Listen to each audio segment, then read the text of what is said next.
Toronto is not exactly a world style capital, but something is happening here. A movement that's starting at ground level. It's being led by artisans, style rebels, and they have one target. Your shoes.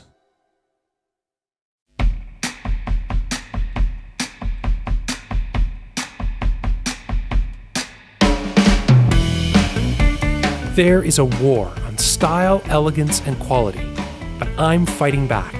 I'm Pedro Mendez. I'm a men's style writer and journalist, and I'm traveling the world to find those who are keeping style alive.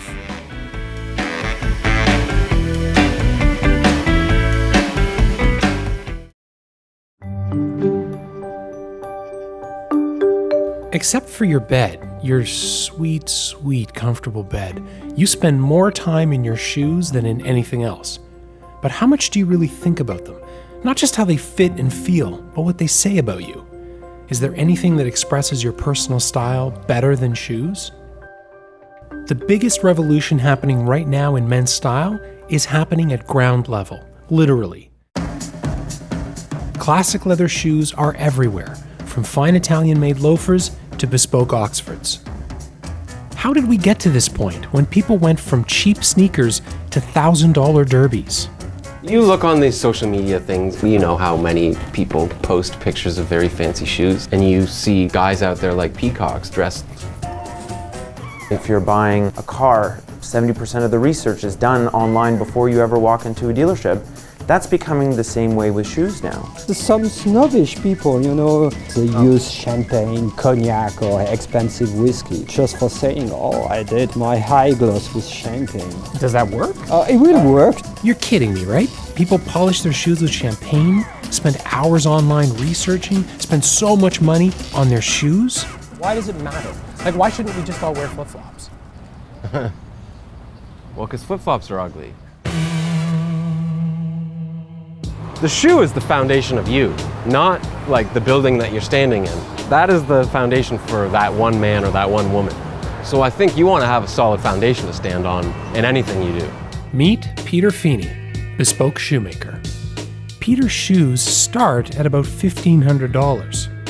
So how do you picture a shoe atelier that makes $1,500 shoes?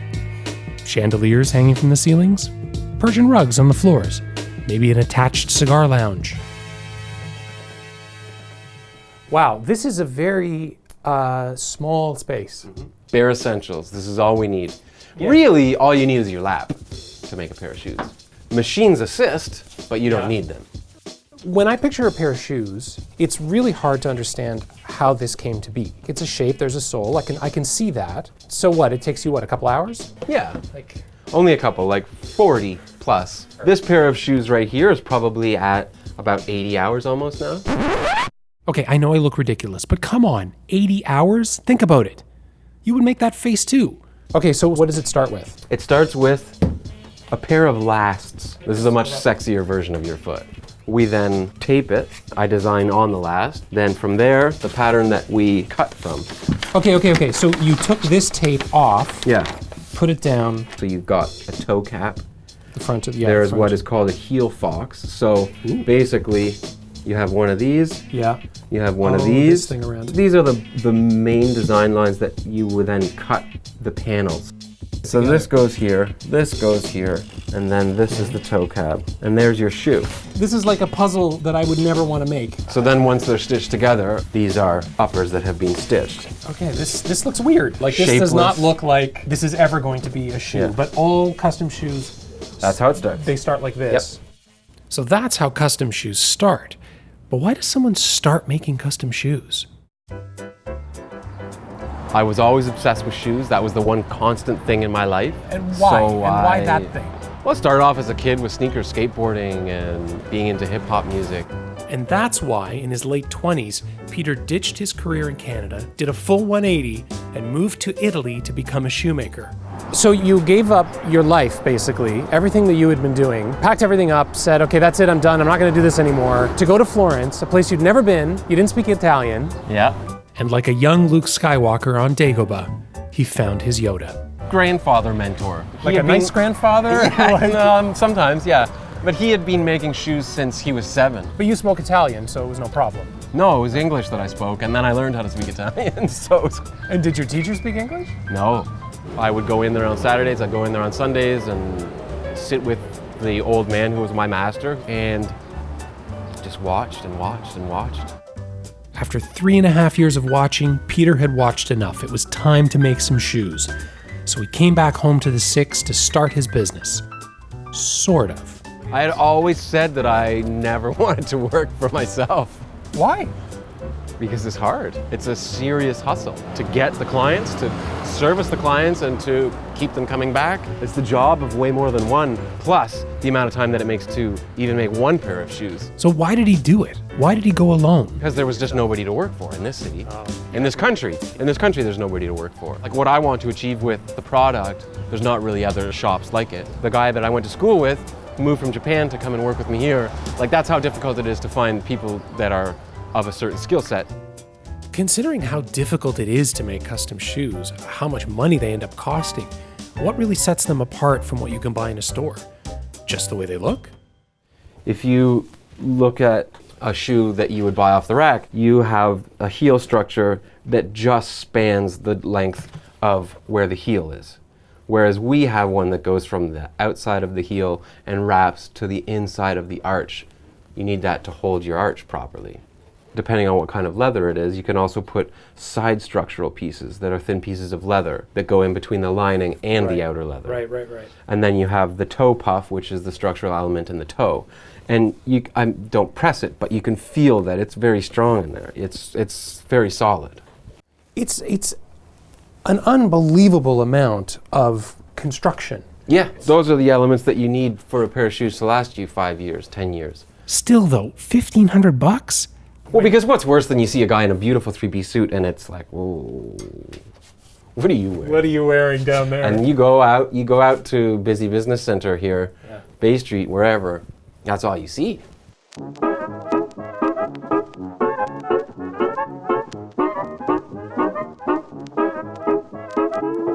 Look at them all. The great unwashed. Walking around in their crappy shoes. And these are the people with money. Ah, that's more like it. Well, I'll be honest, the shoes aren't much better in Kensington Market, but the coffee is. This place is the exact opposite of corporate Bay Street. There's the smell of patchouli in the air, vintage and army surplus stores, not where you'd expect to find high-end shoe care. But that's exactly why Lorena Agoli is here. I feel like if I was in the financial district, I would get a lot of men and women being like, I need this now, fast, quick. I don't care how much money I have to drop. And to me, it's not about the money. It's about the fact that like you're coming into my space. I'm telling you how long it will take. This is how long I'm going to take on it. You have to be okay with it. So it's more like I wouldn't get this energy anywhere else. Soul Survivor is where Lorena and her group of shoe repairers breathe new life into worn and wounded leather goods. But what is it with cobblers and low ceilings? You know what kind of floors me is how much stuff, like how much work you're doing. I can't believe there are this many shoes of high enough quality in the city that need to be repaired. Which is a good thing, right? There's been a huge shift in like society and like the way they are trying to be more conscious of what they're doing to themselves and to the environment. So I think repairing is a huge aspect of that, of like, I'm gonna spend maybe $400 on a really well-made pair of shoes that I know I can have for years, maybe even pass on to my next generation if I take care of them. Right. And it's changing. I've seen it from the day that I started the business in the types of repair I was doing to what I'm getting in now, and it's making my life that much easier and more rewarding too, because I get to really work on a pair of well-made shoes and then know that they are gonna like really survive. Okay, that's awesome. I'm very happy for Lorena's success, but let me tell you something. My background is Portuguese. Hers is Italian. Our parents are not necessarily the unconditionally supportive type. They want us to be lawyers and doctors. I just kept wondering, what did her mom think of all of this? When I told her my plan and what I wanted to do, she kind of kept quiet about it. The feelings and truth only came out once we actually went back home to Italy for a wedding. And then I had to tell my uncles, you know, older men who are super old school, what it is that I was doing and getting into, and they were just like, you're a woman, what are you doing? And you know, my mom was like, you're going backwards in time. She actually said, she's like, that is not what people your age, this day and age do. I think it's better to go back in time and do things more simpler, to take that pride in the things that you do and like created something with your hands and you're passing that energy on to someone else and they can feel it. The ironic thing is I hate feet. I think they're ugly. What? Yeah. I hate to break it to you, Yeah. but you're going to be looking at feet the rest of your life. Totally, and that's you keep doing fine. this. I think maybe I like the fact of that I get to cover them get in to something cover them. beautiful. Je t'aime, je t'aime, oui je t'aime. Moi non plus. There's a way to make those beautiful coverings even more beautiful. Patina involves hand painting the finish on a pair of shoes. It's meticulous, artistic work that requires hours and hours of patience and skill. It can cost a couple $100s for unbelievably colorful patina, or many, many hundreds for something truly unique. Toronto's patina master is Emmanuel Ferret, French dandy extraordinaire. He works out of Loading, a French menswear store in Yorkville. Let me grab the original one. Here you have the standard one. And here you can see it's not obvious. Whoa. But there is a difference on it. Oh, I yeah. put 8 to 12 and you see I brush it. 8 to 12 layers of Yes, of course. Yeah. Color? Yeah. Each coat can take 24 hours to dry. That means Emmanuel can spend weeks on a single pair. When you look at the regular shoes, the color are really boring. So my first idea was to matching my shoes with my crazy jacket. I mean, that was a sort of a hobby. How did it become a life? The reason is because I know a lot of people working in fashion, in shoes, and when they saw my first work, they said, oh my God, you have to do something with, you have some kind of talent and golden hand as you, right. as you get. Look at these flowers. Yeah. Nature can be so inventive with colors, it's amazing. Just open your eyes, it's what I'm saying always to my daughter. Open your eyes and your mind will be open. But like any time you're pushing boundaries, especially when it comes to clothes, you're bound to get some haters. Sometimes it's what's funny, I put my pictures on some website. The purpose of the website was, what are you wearing today? The reaction was pretty interesting. There were some people, wow, what's that? It's a peacock style and I cannot never wear like this. And some others, no, it's going further. If you look at the mix between vintage jackets, the color is using, the matching shoes, there is a kind of process inside. But as Saint Laurent was saying, fashion is going home, but style is eternal, it's timeless. Anyway, I have 42 pair of shoes, I have 42 pair of shoes. You have 42 pairs of shoes? Yeah, but it's not, I mean, I will be happy when I will be under 100. 100. Where do you keep all your shoes? It's funny at home because I have a small apartment for now, so I have some kind of pyramid of shoes in each closet. Oh my because God. I don't have enough space. But not your wife. No, not doesn't my have wife, yeah. Like how many pairs of shoes do you think she has? Oh, maybe 15, 20. Okay, that's not bad. That's not bad. But you She's French anyway. Jokes and laughter aside, patina means more to Emmanuel than art or beautiful shoes. It means a lot more. I am an alcoholic, so I quit alcohol there is many years now. And so I chase my evils. So I put all my energy and my passion inside this work to kill my demons. I really need it. I mean, that's the reason why it's not only my yoga, but it's a way of life. Sometimes when I'm walking on the shoes, I'm doing this. I smell it. I touch it with my nose and mouth. Why do you do that? It's for feeling it. I don't know why I'm doing this, but it's just what we forget and what is enjoyable. I mean, in this kind of process, it's the laser is alive. The way shoes get into your life is amazing. We've seen that for the people who make them and make them better. But what about the rest of us? Think about that foundation idea. Shoes are keeping you grounded. And think about everything you can learn from shoes. Invest time and money, they'll last for years. Invest a bit of your personality, and your shoes are like your style calling card. Apply that to the rest of your wardrobe, and while you may not be aiming for Emmanuel levels of dandy, you'll certainly up your style game.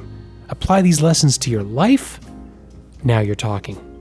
But I will warn you when it comes to custom clothes. Once you've gone custom, it's hard to go back. Okay, so I probably won't need these anymore, right? No. Do you have like an incinerator or something? We can just throw them out. Now let me see how they fit. Comfortable. Nice. Oh, yeah, here, there's- no extra space. Yeah, that's very, very nice fit. I've never felt anything like that. Like the way that it's supporting the arches, wrapping around my foot.